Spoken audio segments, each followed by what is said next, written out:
for the first 5 minutes, will relate to you how whatever you have done is relevant. Okay, because you must be thinking that what is all this? It's not at all relevant, it's confusing. So why is it relevant? This is what I'm going to tell you. And I'm also going to tell you why is philosophy so confusing. So let me begin with the second question. Why is philosophy so confusing? It is so confusing because it is so close to your heart. Everybody has an opinion on philosophy. Why? Because it touches upon every aspect of your life. You can't speak on physics. If there is a physics seminar here, you will not have questions. You will all be listening very quietly, maybe this is right, this is wrong, yeah, but that's all you will do. You will not have your own opinions. Why? Because it is a very closed field. It's a very closed field. But when you are talking about philosophy, it envelopes everything that you can think of.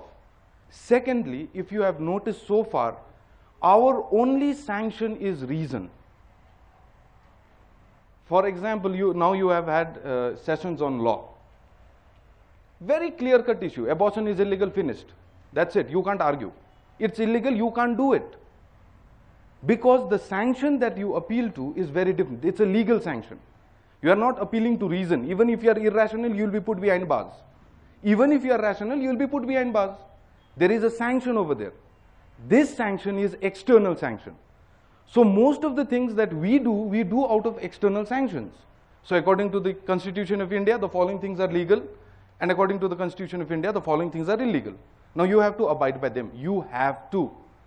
Now why do you have to? Because there is an external force which ensures that you do it. Now in case of ethics, unfortunately, you cannot have an external force. The force is essentially internal. And what is that force? Your reason. And we all know how easily we can pack our reason behind. To give you an example, take my own example. My reason tells me smoking is bad. The first time I get up in the morning, I light a cigarette, I know that this is bad, but I smoke. I pushed reason behind. So this internal sanction of reason is the only sanction, is the only force behind ethical principles. That is why it is so confusing. If you are ready to be irrational, all this confusion will disappear. But if you choose to be rational, then as you have seen in the past sessions, it is a very difficult task. Forget about being ethical. Even to know what is ethical, it will be so confusing. Utilitarianism will not help you because it has its own sets of irrational problems. Problems which do not conform to rationality. You can't be deontological because, as you just saw, that will also lead to so many problems. So as an ethical principle, what do you do? Now, one thing is to confuse legality with morality. So you say whatever is legal is moral. That is an escape route. That is an escape route. You don't want to think. So what do? You take an easy route and say whatever is legal is ethical, finished. Why? Because it is easy to decide what is legal. Because it does not appeal to the rationality of the entire mankind. It will appeal to maybe the members who are framing that law, or a few handful of people who are involved in it. That is why not every legal law satisfies everyone. It does not appeal. That's why you will always have problems pertaining to legal laws. Somebody will say, no, that should not have been the law. Now this is exactly what ethics tries to evade. It tries to evade this arbitrariness. It does not want to be not acceptable to any individual. It has to be acceptable to all individuals, and there is only one way of doing it. Appeal to reason. So reason becomes primary. Right? Now am I clear why what we are doing is so inconclusive? Whereas other fields you will see is very conclusive. Right? Now with this, I beg your pardon, but with this I would also like to draw your attention on the ethical codes that you have. Now you all have an ethical code, a practice of, your practice codes of ethics. Now that is so because it is coded.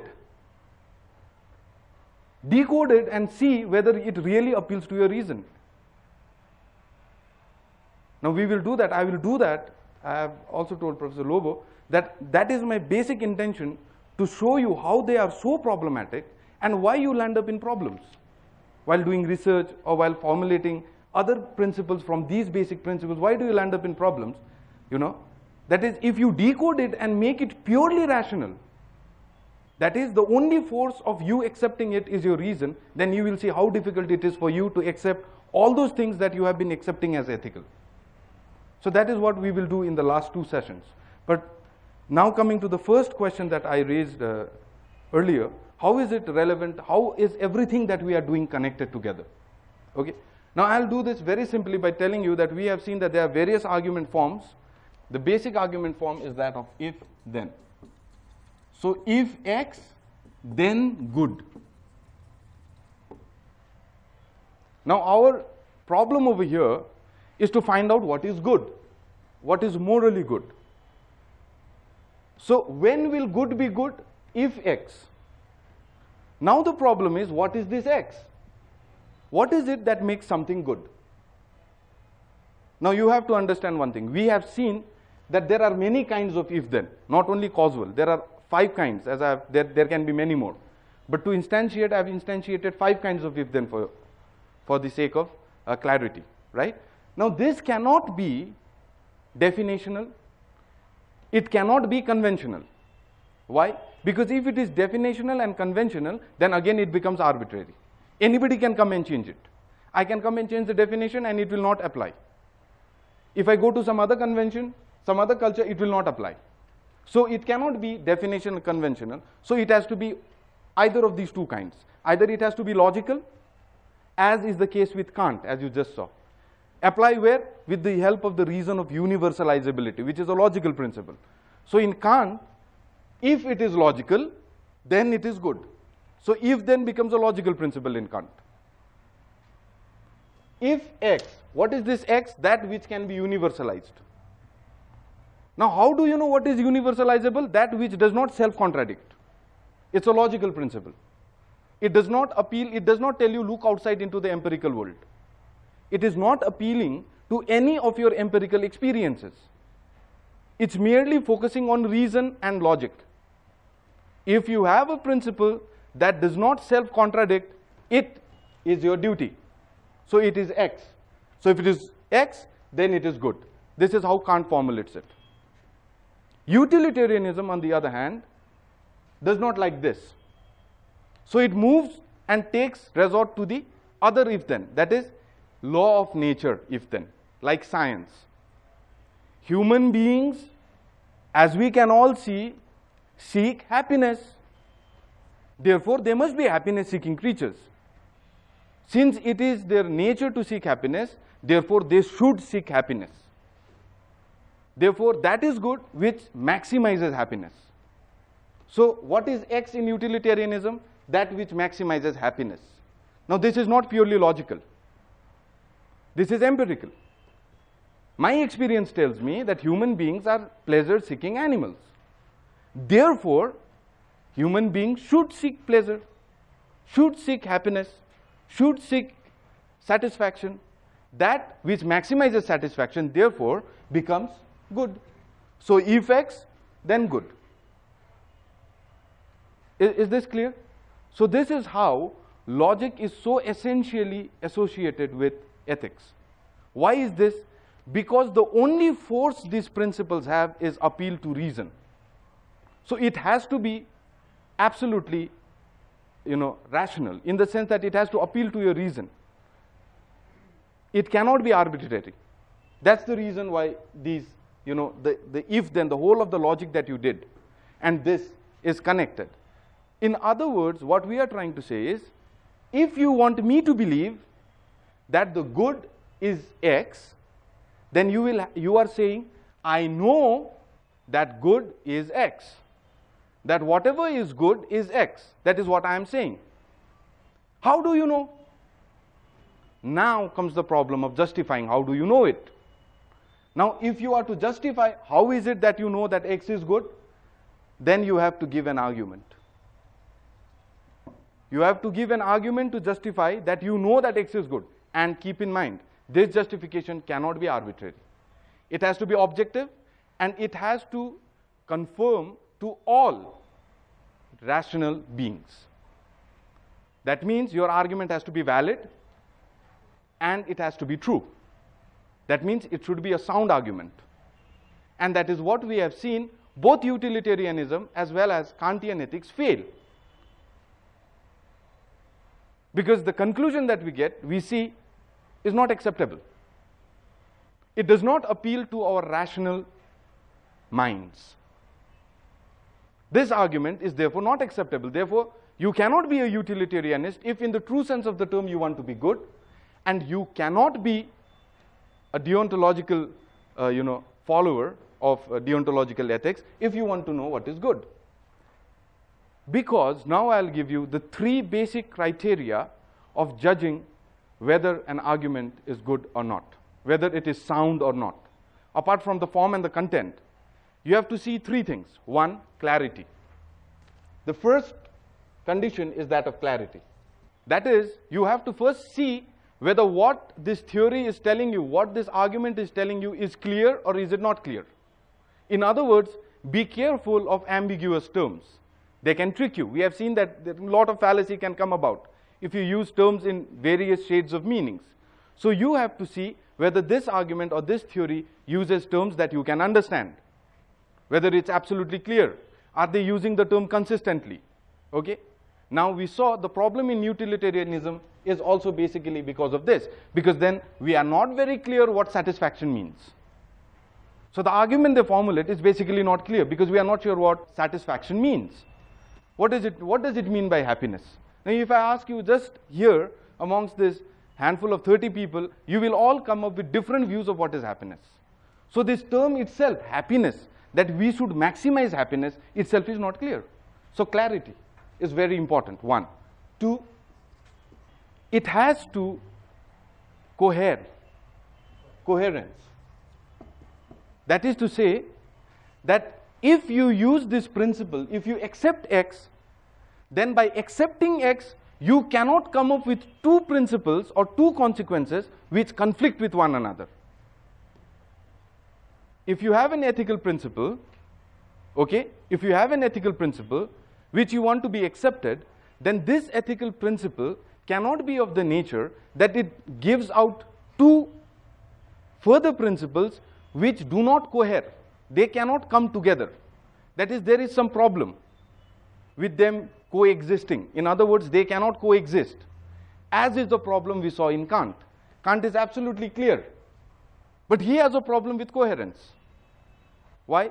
Because on the one hand, lying is bad, and on the other hand, breaking a promise is bad, but in some cases it appears to be good. So then, your principles do not cohere. There is a problem of coherence. Every sound argument should conform to the idea or the principle of coherence. It should first be absolutely clear. Second, it should be, it should have coherence in it. And third, it should have what is technically called as reflective equilibrium. Now this is a technical term, you need not write it. Just understand what it means. It means this, that the principle which comes out of these principles, these criteria, should not be of the nature that it conflicts with my moral intuition, or with what is generally held as good. For example, doing harm to other, or killing someone, or stealing, or lying. Now you should not have an ethical principle which conflicts with this moral intuitions. So you cannot have a principle which tells you, though it may be clear and it may be coherent, but you cannot have a principle which tells you stealing is good, because that does not conform to reflective equilibrium. So these are the 3 things that you should look when you are talking about ethical principles. And I will show you, along with Professor Lobo, okay, in the last 2 sessions, how medical science and the field of bioethics suffers so much from this lack of clarity. And if I would just like you to focus on one thing, I am sure that till now, most of us would not have bothered about the various kinds of if-then that we use when we argue. So now see, to give you a very simple example, if you are arguing if X then Y, and then you forget that your if then is conventional, then you forget that your conclusion is also arbitrary. Then you tend to argue that no, it can't, it has to be. There is nothing it has to be if it is conventional if then. If it is a definitional if then, you can't argue this. For example, what is the definition of an adult? If 18, then an adult. Now don't take this as a law of nature. If then now is a definitional if then. That means if you change the definition, your conclusion will change. So you have to be very aware about what if then you are using. Conventional. Abortion is legal in these certain circumstances. Given these certain circumstances, abortion is acceptable. Where? In my community. Conventional if then. That means if you move out of that community, your conclusion will not hold. But we tend to forget that there are these natures of if then. We tend to think there's only one if then, and that is the if then of physics. And mind you, most of the time we are not bothered with the physics if then of physics, because we do not deal with such simple level of complexity. Most of the times your researches will be based on a much more higher level of complexity, where the physical if then relation, law of nature, causal relation does not operate. So that basically was why whatever we did is relevant to whatever you all have been doing so far. Now with this, I come to today's theme, okay, and would like you all to focus upon one thing. So far the ethical theories that you have seen, okay, utilitarianism, that is teleological approaches as well as deontological approaches, focus on the act. They tell you which action is good. They don't tell you which person is good. So it is not agent-centered. It is action-centered. In other words, it takes as an assumption that if a person does good acts, then that person is good. So who is a moral person? A person who conforms to moral acts. Right? So basically both utilitarianism, please excuse me for writing short forms, okay, and deontologists, both of them focus on action. But this is not how ethics was. Ethics, when it began in the hands of Socrates, Plato, Aristotle, was primarily an agent-centric theory. So it focused more on the agent rather than the action. So in other words, which action is moral? That action is moral which is performed by a moral agent. It is the other way around.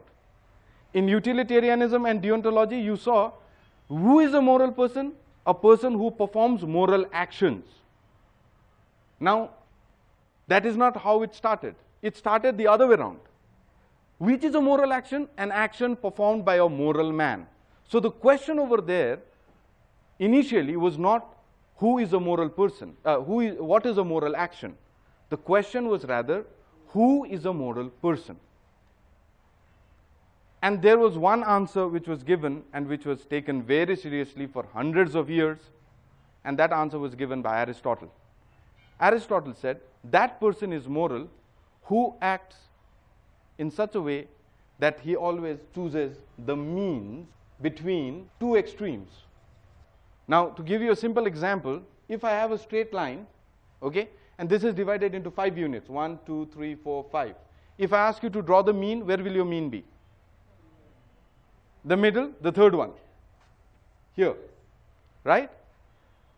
Okay? Now Aristotle is telling you something like this. He is telling you how to be a good man. A good man is always a moderate man. He avoids going to extremes. Now to give you a concrete example, Aristotle says, take for example the idea of courage. Courage is a virtue. Okay? Now, but when can you say that a person has courage? That a person is virtuous? When that person acts in accordance to means. That is, courage will always be a mean. Between what? Between two extremes. One is cowardice, that is you are shit scared, you don't want to do anything. In modern days terminology, you chicken out of all situations, right? or you are rash. You don't think. You just take out the gun and shoot. That is also not courageous. That is going to one extreme. And the other extreme is chickening out. Anybody comes, slaps you, you're fine. And it's not that you are tolerant. You would like to bash him up. But you simply can't. You can't gather that courage to bash him up. So you just stay there. Please keep this in mind. This is not Gandhigiri. Right? It is not Gandhigiri, because Gandhigiri, that is something that I just want to make clear in few seconds. For Gandhigiri, your intention must also not be there. You should not intend to hit him back. That's the point. It's not simply giving the other cheek and saying, please slap me here. Though you want to hit him, this want to hit him should be totally absent in Gandhigiri. Okay, so that's the difference between Gandhigiri and chickening out. So Aristotle is telling you, to be courageous, you have to always take the means, be moderate. But the problem was, in mathematics, this is okay, because I can graduate. 1, 2, 3, 4, 5, third one is the mean, so draw it here. So in other words, in mathematics, in this example that I gave you, the mean is a mean pertaining to the object. So it is an object-centered mean. So no matter who comes from this group, if I tell you, please draw the mean, you will draw the mean here. Why? Because you are drawing the mean in relation to the object that is given. But Aristotle is not telling you that. Aristotle goes a step ahead and says, this mean is to be drawn keeping in mind two things. One, the individual who is drawing it, the agent who is drawing it, and the situation in which the agent is drawing it.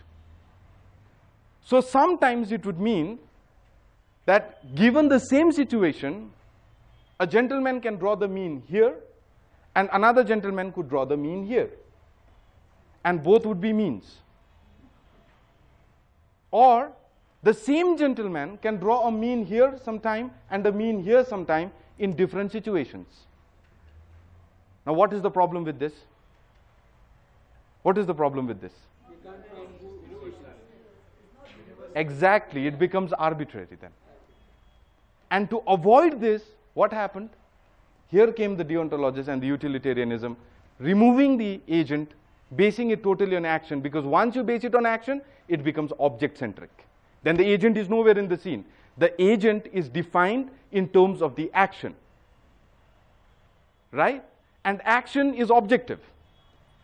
So now you can try to remove this arbitrariness that has crept in ethics. That's the whole reason why the shift took place. Please keep in mind, Aristotle was the first person to give the theory. He preceded utilitarianism. But the reason why it could not go further is because of this reason. So you see how important is universalizability to ethics.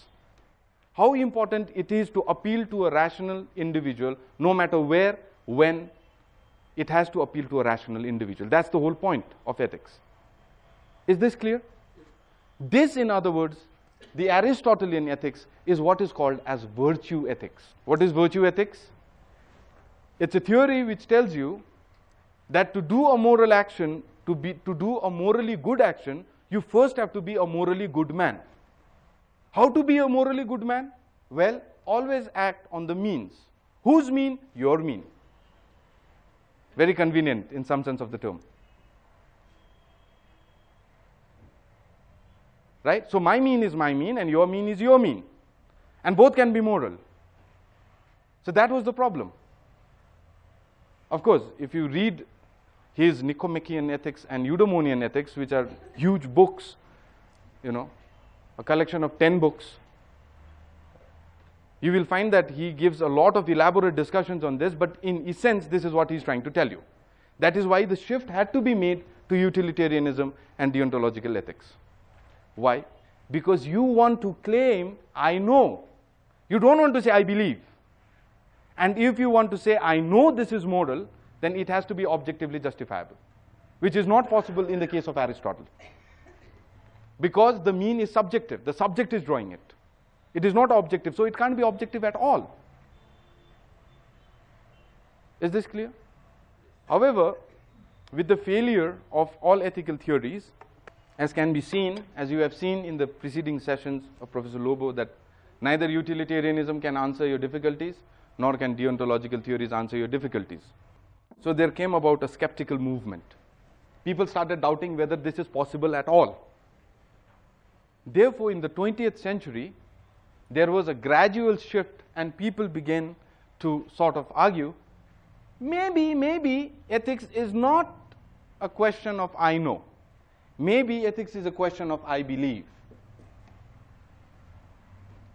And to support this theory, they came up with what is called as emotivism.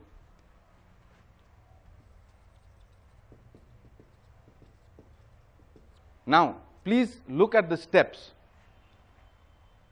In order to say I believe, that ethics is a case of I believe, not a case of I know, what you are in fact doing is taking ethics out of the domain of reason, because as long as it is associated with reason, it can't be arbitrary. It will always be universal. So to bring it down to the level of I believe, you will have to remove ethics from the domain of reason. And that is exactly what the emotivists did in the 20th century. They said that ethical principles are nothing more but expressions of emotions. It's just like saying I love you. It's just an emotion. So when I say stealing is bad, I am doing nothing more than expressing my emotion.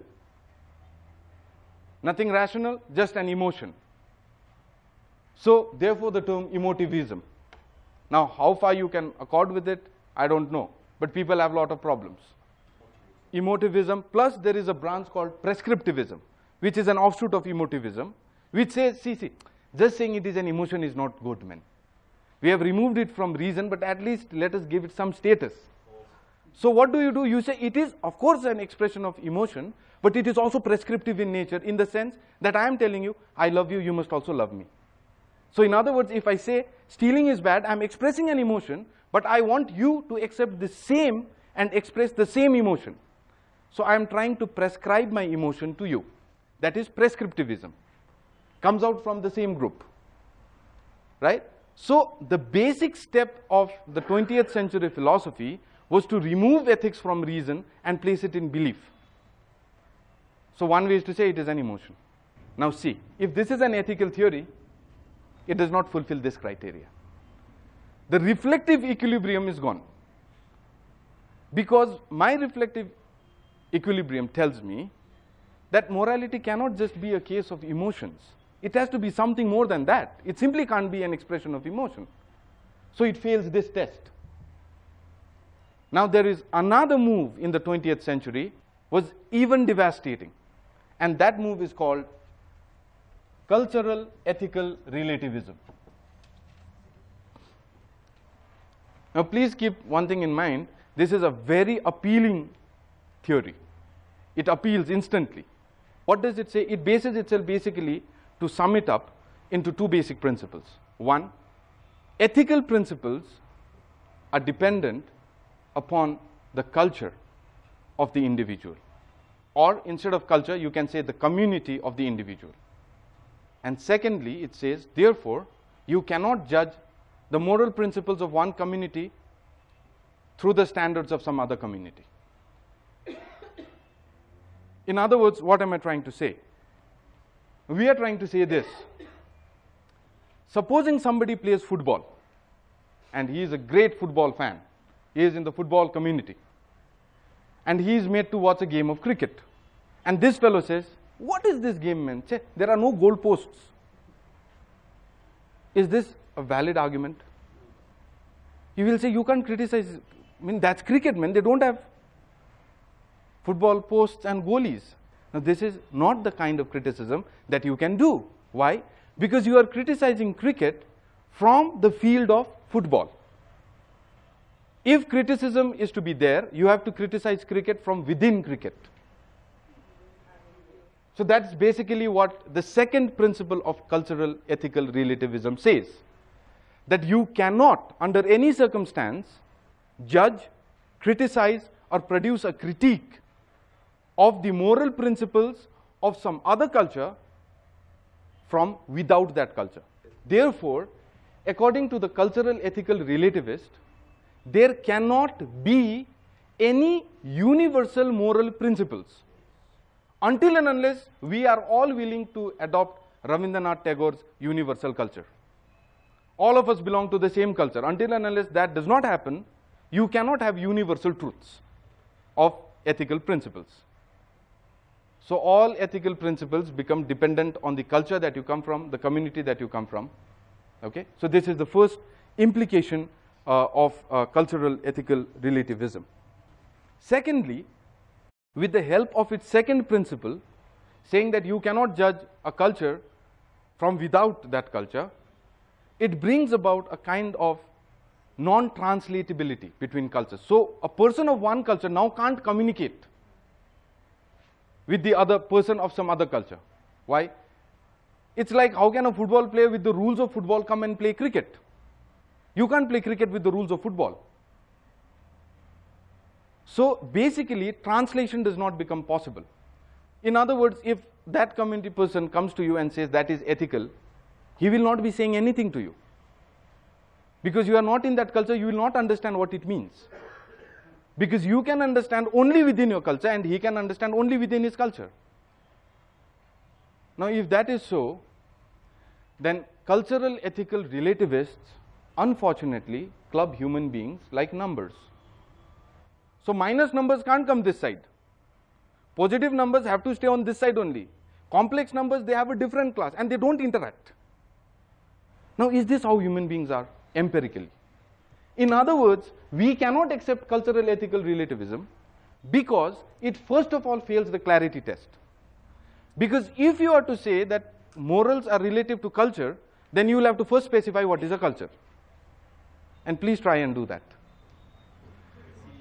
And you will see that you will never reach, I mean, there are people, historians who have been trying to define culture, and now they have entered into distinction between culture and civilization, culture and community, and now how do you define? Because until and unless you do not define for us what is a culture, we don't know. So it's absolutely unclear.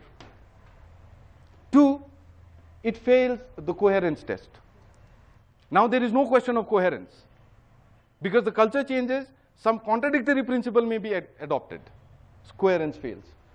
And even it fails the reflective equilibrium test.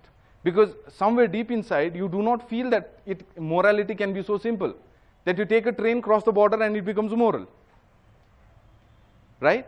So it fails all the 3 tests, though it appeals very much to all of us. Okay? Now, this in brief is what is cultural ethical relativism. See, what are they all trying to do? They are trying to justify what is good. This is one way of justifying it. Right? The other way of justifying it, which was common during the medieval time, was what is called as the DC theory. Divine command theory. What is good? That is good which is commanded by the divine. Very simple way of coming out of it. Objectively justified. You are not saying it is subject to me, therefore it's good. You are saying it is good because it has been commanded by the divine. Okay? Yes, you have already started philosophizing now. Who is the divine? Right? So, basically, for the time being, let us equate the divine with God. So, basically, it means that what is good is that which is commanded by God. So, in other words, if we are to put it in an if-then formula, then it will be if commanded by God, then good. Right? Now the problem is, to put it for you very logically, the problem is what nature of if-then is this? Is it logical or is it definitional? And this is a very interesting problem. Yeah, no, but God can't have a convention. So God has to define what is good. So there is a Platonic dialogue called Euthyphro. And mind you, this dialogue comes in somewhere in between 350 BC. So it's come that old. And this dialogue gives you a very beautiful instantiation or formulation of this problem. Now the problem is this. There can only be 2 possibilities of considering divine command theory in the nature of if-then. Either it is logical, one, right? Or two, it is definitional. Now, if it is definitional, then God is very arbitrary. It is good just because he has defined it or she has defined it. So tomorrow if God changes the definition, what will happen? Right? Are you getting the point? The point is this: God has commanded, stealing is bad. So what is bad? Stealing. Why? Because it is commanded by God. If commanded by God, then it is right. So stealing is bad is right. Why? Because it is commanded by God. Now you have to ask for the justification. Why is it commanded by God? What is the nature of this if then? Then one answer is it is definition, because God just said it. But why did God say it? Just like that. He felt like saying it, so he said it. So in 2030 he might come and say, okay, from today new commandments. Stealing is good. Killing is good. Will you accept it? They may, we may not. No, see, it is for all.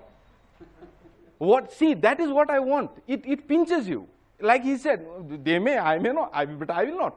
Which means it fails the relative equilibrium test. Now the other way to safeguard God, the divine command theory rather, is to say that it is not definitional, it is logical. That means that it has come out of reason. It is a rational choice. God had reasons for doing it. Now if that is so, then those reasons become more important than God. So even God needs a principle to decide what is good. So why do you need God? Just get hold of the principle, right? In this case, the divine commandment theory fails the coherence test. God is absolutely essential for morality. God is not essential for morality. Now more problematic, but a bit drifted apart from this theory, is the idea that for this theory to be accepted, you must first accept the most problematic thing: existence of God. So if you are to prove this and only then it is this, then it becomes a problem.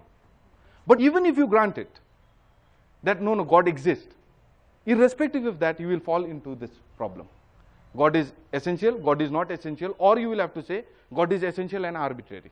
He just does what he pleases. Now here is where I will end everything just by telling you that you have to make, I request you to make a distinction. This is a humble request, that you make the distinction between theories and doctrines.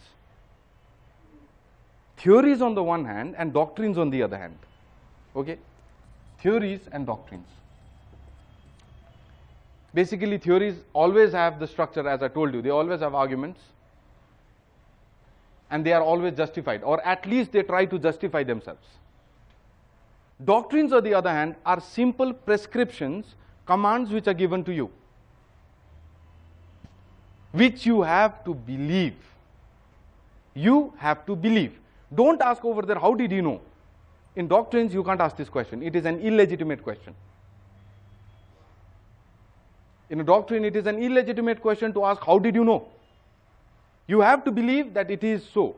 In other words, the divine command theory, instead of being an ethical theory, moves towards being a doctrine. Now, there is a whole section on Indian philosophy, which time has not permitted me to speak on, but I'll just tell you that this distinction holds there. This distinction holds there. Now, you all may have now enough exposure to yoga, right? So, the kind of principles that are outlined there, meaning you can't simply ask, meaning it will be illegitimate for you. You can't ask Buddha, how did Buddha know that there is Nibbana, or what you generally call Nirvana? How did Buddha know that? You can't ask this question. It is an illegitimate question, because that is a doctrination. That is a doctrine, it is a code. You want to believe it. This is even what Buddha says. See, I am no expert in Indian philosophy except Buddhism. Okay? And in Buddhism, Buddha explicitly states that there is Nibbana, I have known. You want to know it, you have to do it. I can't justify for you. In fact, there is this very beautiful story, and I will end it with that. There is a king who goes to Buddha and says, if you can justify to me that there is Nibbana, I'm going to follow your path and I'm going to give up all my kingdom, all my riches, everything. I'll just distribute it amongst the poor and I'll become a monk. So Buddha says, really? And this gentleman says, of course. But you have to prove to me. In other words, he's thinking of a theory. He's looking for a justification. He wants Buddha to justify there is Nibbana. Right? Buddha says, fine. I'll do it, but for that, for 2 years you have to keep quiet and sit beside me. That's the deal. If you can sit for 2 years quietly beside me, then I'll give you the justification that there is Nibbana. And his favorite disciple, Ananda, starts laughing. And he's laughing uncontrollably. So this king gets irritated. He says, why the fool are you laughing, man? We're discussing such a serious issue. It's about giving up a kingdom. And you are laughing. And this Ananda says, don't get tricked. This Buddha tricks us all the time. I came with the same thing and he made me sit quietly for 2 years. At the end of 2 years, I came to realize that no justification is required. Because you experience it yourself. So 2 years is all that is required. And this fellow is trying to trap you right now. In other words, there are modes of justification in Indian philosophy which cannot be accommodated within the framework of a theory. Right? It cannot be accommodated with the framework of a theory. I'm sorry, I cannot speak more on the Indian philosophical section because of the constraint of time. Buddhism, Jainism, like Buddhism is very simple, tells you there are 4 noble truths. Existence is suffering, first thing. So if you exist, you will suffer. But desire is the root cause of all suffering. And you exist because you desire. And since you exist, you will suffer. But there is a way of dukkha nirodha. There is a way to stop this suffering. And that way is very simple. Follow the Ashtamagga. Follow the Eightfold Path. And you will see that there will be no suffering. You know, so these are doctrines. If you ask Buddha to justify it, which if then is it? Buddha will simply tell you, sit quietly for 2 years. And then you will see. I'm not telling you, please do not keep in mind, please keep in mind that I am not trying to tell you that they are false, they are wrong. I'm not trying to tell you that. I'm just trying to tell you that it becomes very difficult to formulate them as theories. So it is best to keep this distinction between doctrines on the one hand and theories on the other. What you have done so far are all theories. And you have seen that none of the theories confirm or give you answers to what is ethical. Right? So now you go back and start thinking, how come there are codes of ethics? Thank you very much.